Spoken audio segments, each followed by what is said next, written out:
Noite. Ex-assessor de Temer, o homem da mala da JBS Friboi, se torna réu. Rodrigo Rocha Loures é acusado de corrupção. Novo desdobramento da Lava Jato aponta propina de 160 mil para a fiscal da Receita. Em troca, agilizava a liberação de créditos tributários à empresa dos irmãos Batista. Esquema de Cabral recebeu 500 milhões de reais, estima o operador. Carlos Miranda afirma que o grupo pagava 13º e 14º salários. E Airbus pagará 30 milhões de indenização a famílias de vítimas de um acidente da TAM. Você acompanha essas e outras notícias após o intervalo. Até já! Quem tem conta no Bradesco conta com muitos benefícios. Conta com isenção da tarifa da conta corrente por perfil. Conta com 3G grátis para qualquer transação pelo app. Acredita? Contrata crédito consignado direto pelo app e ainda concorre a 1 milhão em prêmios. E tem mais, conta com desconto no cinema, no refri e até na pipoca. Demais, né? Ó, vai começar. Quem tem conta no Bradesco conta com muitos benefícios para seguir em frente. Bradesco, pra frente. Imecap Antissinais Q10. A revolução no tratamento de beleza. A nanotecnologia associada à coenzima Q10, nutriente vital na reconstrução celular. Imecap Antissinais Q10. Nanopartículas que agem mais profundo na pele, repondo a perda de Q10 ocorrida ao longo dos anos. O resultado, uma pele mais firme e a redução das rugas e linhas de expressão em até 3 semanas. Imecap Antissinais Q10.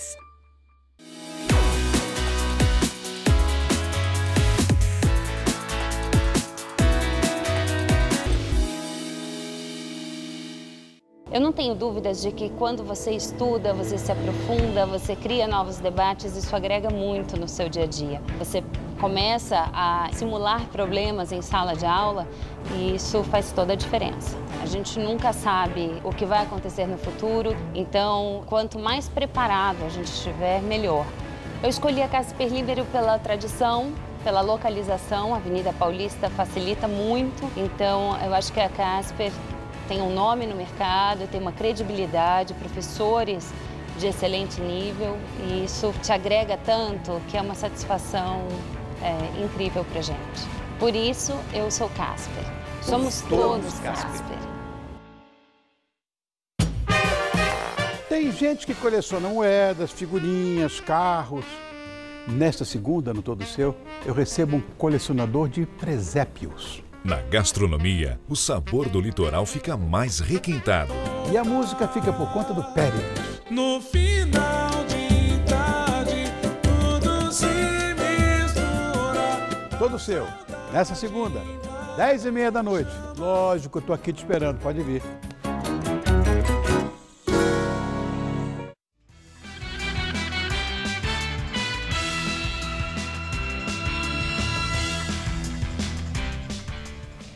Familiares das vítimas do acidente da TAM que aconteceu em 2007 aqui em São Paulo vão receber uma indenização de 30 milhões de reais da Airbus, fabricante do avião que explodiu ao bater em um prédio na hora do pouso em Congonhas.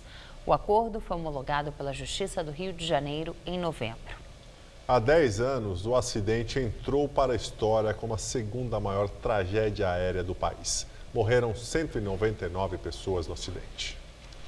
A francesa Airbus se comprometeu a indenizar 93 pessoas de 33 famílias da tragédia. No processo, os advogados das famílias alegam que a Airbus violou o dever de garantir a segurança dos passageiros. Os 30 milhões de reais são a maior quantia já paga em indenizações desse tipo na aviação brasileira e será dividida entre os parentes. Os valores a serem pagos pela Airbus variam de 100 mil a 4 milhões de reais. Esta diferença é porque alguns advogados entraram apenas com indenização por dano moral. Já outros entenderam que a família dependia financeiramente da vítima. A companhia aérea TAM, outra envolvida na ação, afirma que já indenizou 197 das 199 vítimas da tragédia por meio de ações e acordos anteriores. O Airbus A320 da TAM saiu de Porto Alegre em voo direto para São Paulo na noite do dia 17 de julho de 2007. Chovia no momento do pouso e o avião não conseguiu frear. O piloto saiu da pista e bateu contra o galpão da própria companhia na Avenida Washington Luiz. 199 pessoas morreram, incluindo todas as 187 a bordo e mais 12 pessoas em solo. A investigação revelou que houve uma falha no reverso do motor direito, um dos sistemas de frenagem que estava inoperante na hora do pouso. Uma pane no reverso também foi a causa de outro acidente da TAM, o de 1996. Um Fokker 100 da companhia caiu no bairro do Jabaquara após decolar de Congonhas. 99 pessoas morreram. No caso do acidente de 2007, 3 pessoas foram acusadas: Alberto Fagerman, ex-vice-presidente da TAM, e Marco Aurélio Miranda, ex-diretor de segurança da empresa, e ainda Denise Abreu, a então diretora da ANAC, a Agência Nacional de Aviação Civil. Todos foram absolvidos.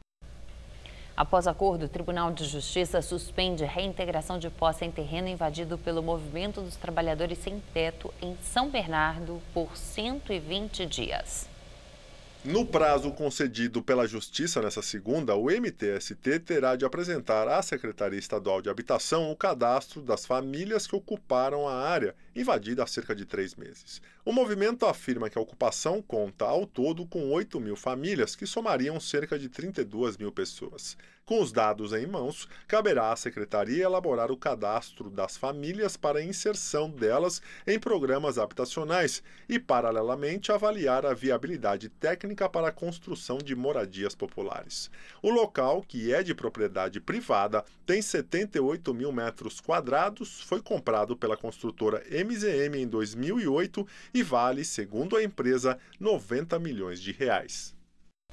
A Procuradora-Geral da República, Raquel Dodge, denunciou hoje o deputado federal André Sanches, do PT, ao Supremo Tribunal Federal por crime tributário. Sanches foi o presidente do Corinthians e é acusado de usar empresas para camuflar operações financeiras de uma companhia em nome dele e outros 3 sócios. Segundo a Procuradora-Geral Raquel Dodge, André Sanches causou um prejuízo de 8,5 milhões de reais aos cofres públicos ao deixar de pagar impostos e omitir receitas de uma empresa de embalagens em nome dele e outros 3 sócios. A empresa de Andrés fechou as portas em 2005, mas desde 2002 usava outras companhias em nomes de laranjas para deixar de recolher corretamente impostos como PIS, COFINS e Imposto de Renda, diz a denúncia da PGR. Por ser deputado federal, o petista tem foro privilegiado e, portanto, foi denunciado ao STF, não à Justiça Comum. Cabe aos ministros da Corte decidirem se aceitam ou não a denúncia de Raquel Dodge contra o cartola do Corinthians por crime tributário. A empresária Mônica Moura e o marido dela, o marqueteiro João Santana, prestaram depoimento na Polícia Federal de São Paulo nos 2 inquéritos que apuram supostos pagamentos da Odebrecht para as campanhas eleitorais do ex-prefeito de São Paulo, Fernando Haddad, do PT, em 2012, e o ex-ministro Alexandre Padilha, também do PT, para o governo de São Paulo, em 2014. O casal confirmou que recebeu o pagamento de 20 milhões de reais por meio de Caixa 2 para a campanha de Haddad. O ex-prefeito de São Paulo e Padilha negam as acusações. Mônica Moura e João Santana estão em prisão domiciliar em Salvador, na Bahia. Em novo desdobramento da Operação Lava Jato, a Polícia Federal investiga pagamento de propina de 160 milhões de reais de executivos da JBS Friboi a um auditor da Receita Federal. O esquema era para antecipar a liberação de créditos tributários junto ao fisco. Não tiveram os nomes divulgados. Foi revelado que há um contador, um empresário, um advogado falecido em 2016 e um auditor fiscal da Receita Federal. A linha de investigação principal é que a agilidade na análise desses créditos tenha sido completamente fora dos padrões normais, com o oferimento de vantagem indevida pelo servidor da Receita Federal. A operação foi batizada de Baixo Augusta, região onde existe um escritório da Receita, justamente onde o auditor citado trabalhava.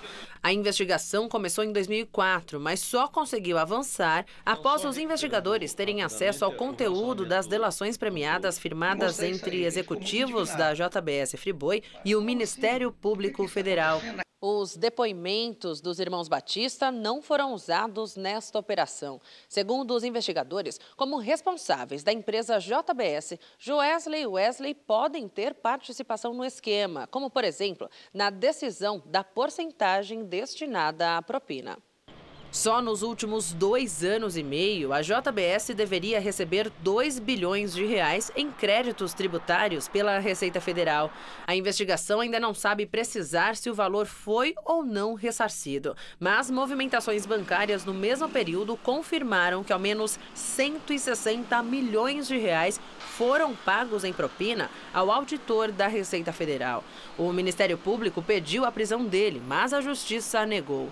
E segundo a própria Receita, ele comprou imóveis e dezenas de veículos ao longo dos 13 anos em que teria beneficiado indevidamente a empresa dos irmãos Joesley e Wesley Batista. Claro que o servidor da Receita Federal não atuava de forma isolada.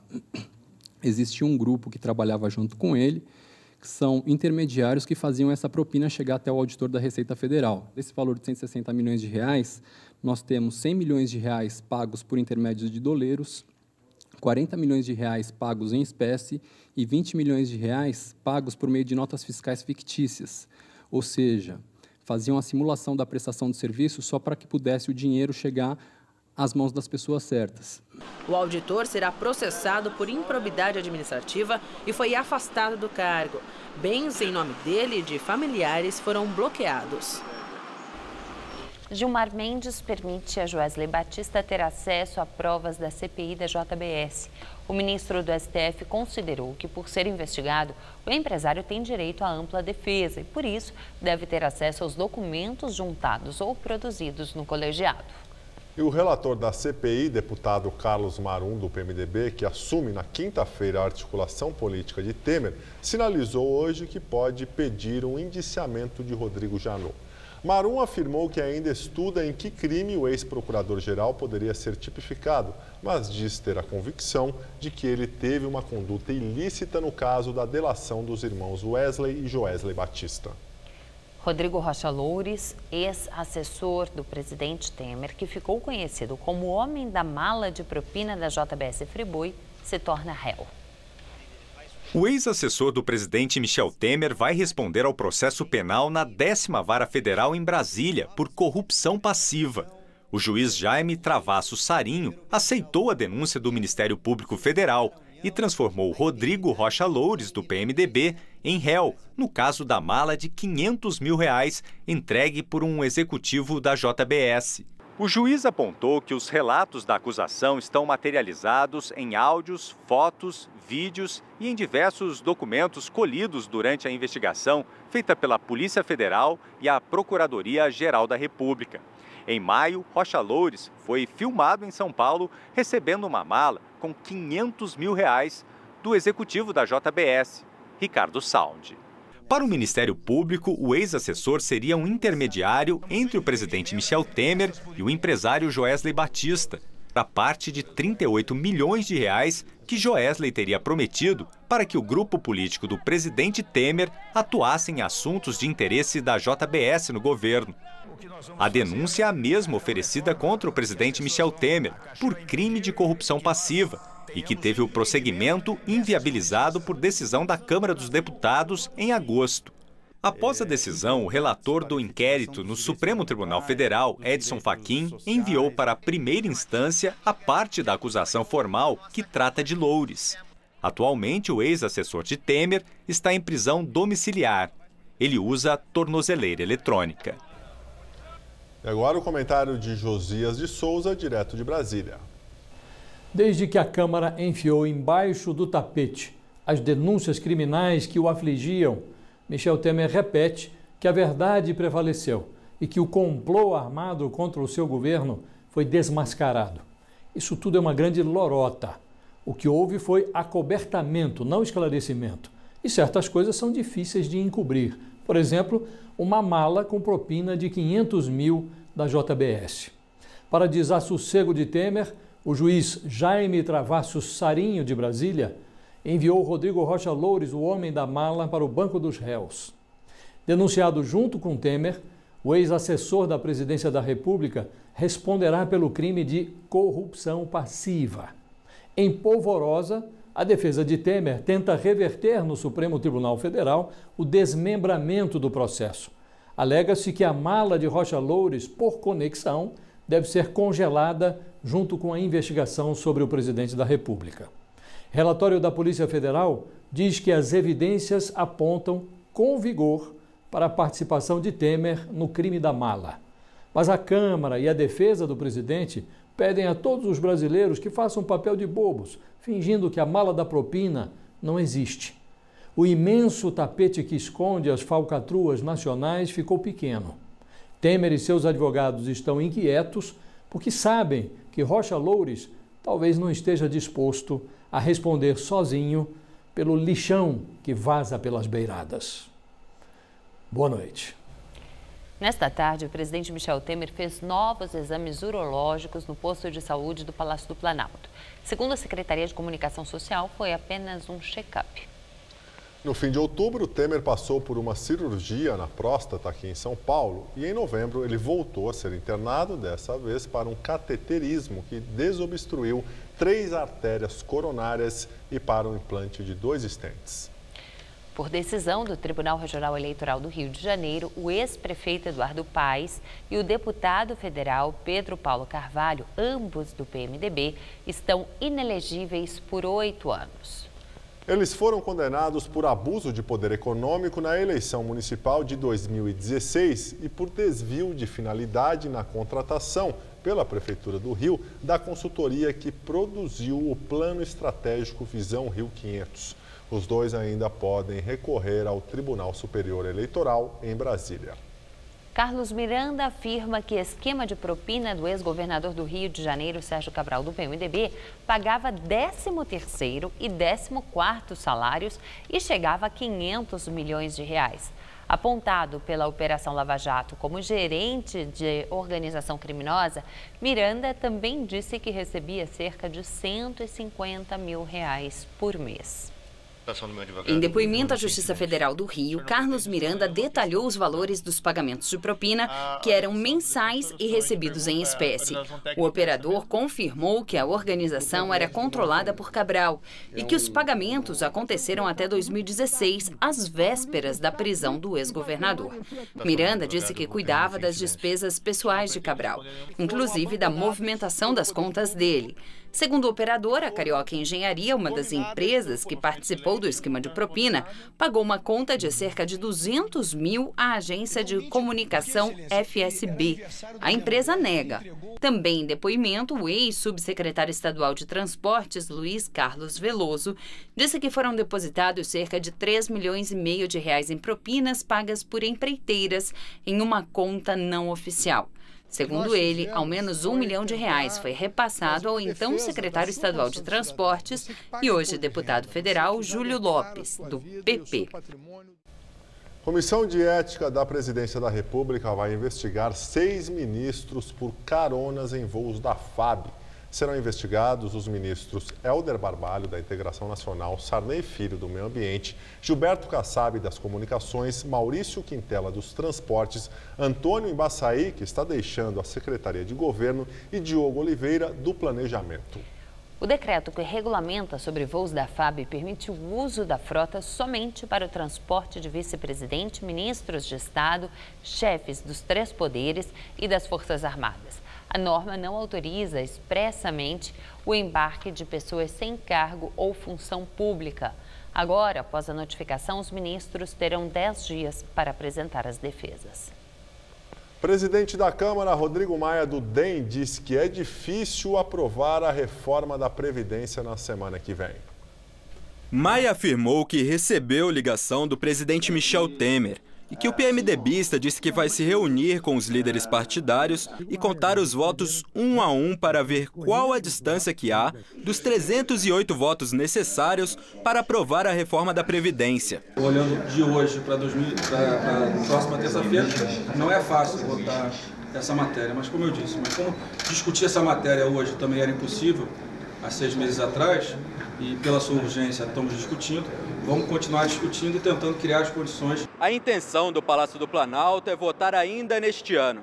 E agora, o governo mudou a estratégia entre os aliados. Nas últimas reuniões, Temer tem dito que mesmo que a matéria não seja votada agora, a reforma da Previdência não vai sair da pauta do Congresso no ano que vem. Na prática, o que pode levar o assunto para o debate na campanha eleitoral. O ministro da Secretaria-Geral da Presidência não quis estabelecer uma data para a votação. Moreira Franco se limitou a dizer que a discussão na Câmara deve começar na quinta-feira. Eu não vou tirar aqui de imaginar, como o meu companheiro aqui está querendo, sabendo o dia da votação. Não se sabe, política trabalha com fatos. E o fato é que na quinta-feira o debate vai ser iniciado. A expectativa é de que haja muito pouca dúvida dos dois lados. O ministro da Fazenda, Henrique Meirelles, disse hoje em São Paulo que está confiante na aprovação da reforma da Previdência ainda neste ano, apesar da dificuldade do governo de conseguir votos. Meirelles participou de um prêmio promovido pelo grupo LIDE, ligado ao prefeito de São Paulo, João Dória, do PSDB. Esta é a 7ª edição do Prêmio Líderes do Brasil, promovido pelo Grupo LIDE, fundado por João Dória, atual prefeito de São Paulo. Além de homenagear as empresas que se destacaram este ano no país, o evento reúne também alguns políticos e autoridades públicas. Um dos convidados foi o ministro da Fazenda, Henrique Meirelles, que deu uma rápida entrevista aos jornalistas. Meirelles falou sobre a expectativa da votação da reforma da Previdência, ainda este mês. O esforço todo é para começar discussões na quinta-feira e votar na semana que vem. Vamos trabalhar nessa direção e essa é a nossa expectativa. Agora, evidentemente, que vamos aguardar a definição de um número de parlamentares suficiente para aprovar a reforma. Nesta quinta, as chances não são elevadas. Existe, mas são baixas. Agora, existe uma grande possibilidade de iniciar-se a discussão formal e ser votado na próxima semana. Existe chance sim de votar essa quinta, mas é menor. A chance de votar na próxima semana é maior. O presidente dos partidos estão trabalhando, visando exatamente conseguir ou fechar a questão ou que a maioria dos partidos vote. Então, é um trabalho em andamento. Juros cobrados no cartão de crédito e no cheque especial voltaram a subir em novembro. Segundo a Associação dos Executivos de Finanças, a taxa cobrada no cartão de crédito chegou a 12,89% ao mês, após 2 quedas seguidas. E os juros do cheque especial foram para 12,25% ao mês. Já os juros cobrados na maior parte das linhas de crédito para pessoas físicas voltaram a cair em novembro. A taxa média recuou para 7,40% no mês passado. Segundo a ANEFAC, é o menor patamar desde outubro de 2015. Hoje, além de vestir roupas leves por causa do calor, na casa dos 32 graus que fez à tarde, o paulistano precisou usar o guarda-chuva em alguns momentos. É que o ar continua bastante abafado por aqui, mas a partir de amanhã teremos algumas mudanças. Vamos ver a previsão com Mariana Armentano.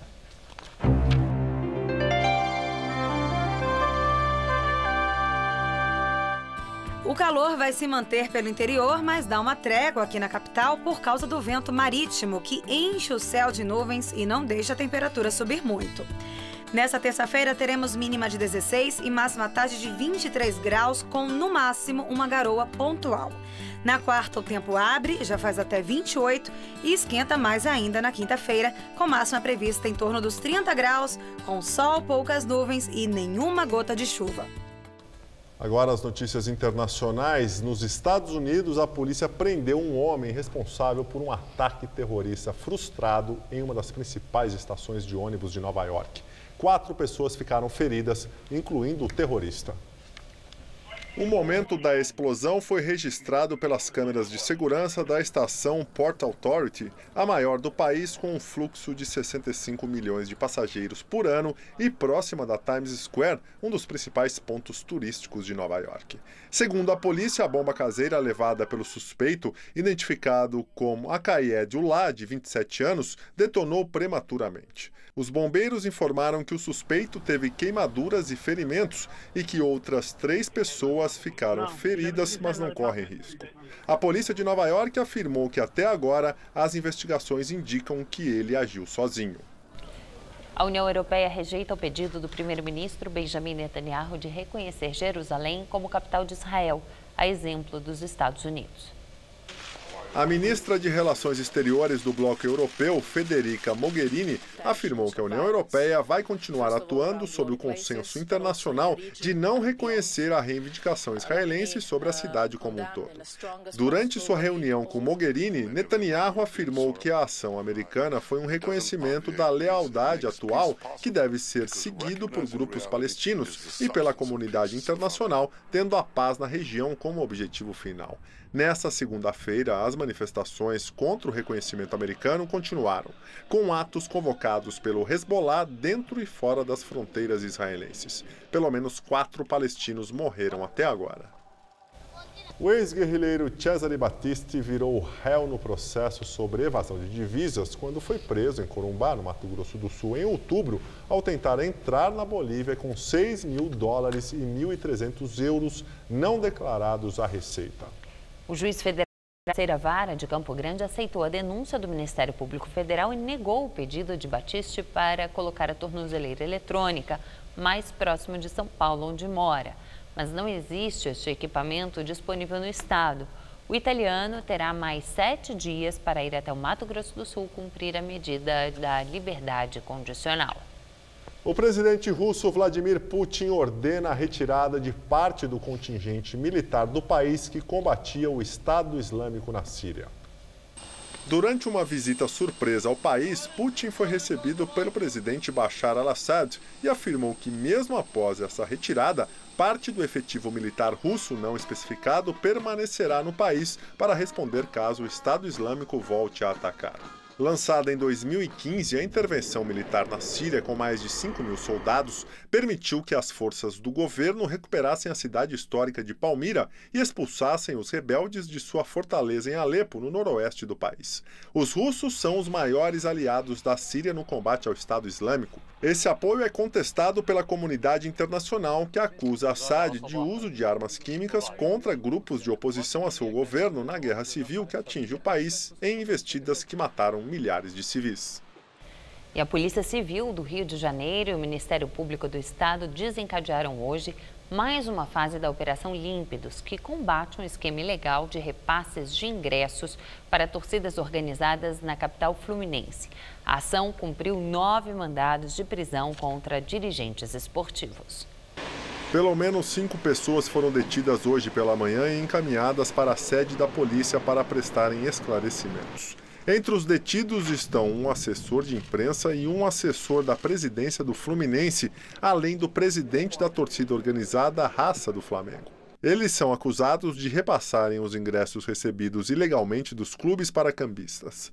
A equipe de promotores da Operação Límpidos já pediu a prisão preventiva de 17 pessoas ligadas ao Vasco, Fluminense, Botafogo e Flamengo desde a semana passada.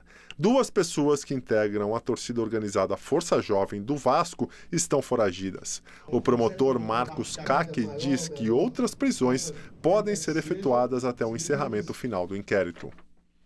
E nós ficamos por aqui. A edição de hoje pode ser vista no site do Jornal da Gazeta. Uma ótima noite para você. Tchau, Gabriel. Tchau, Ju. Até amanhã. Muito obrigado pela companhia. Tenha uma excelente noite. Fique agora com Rony Von no Todo Seu. Até amanhã.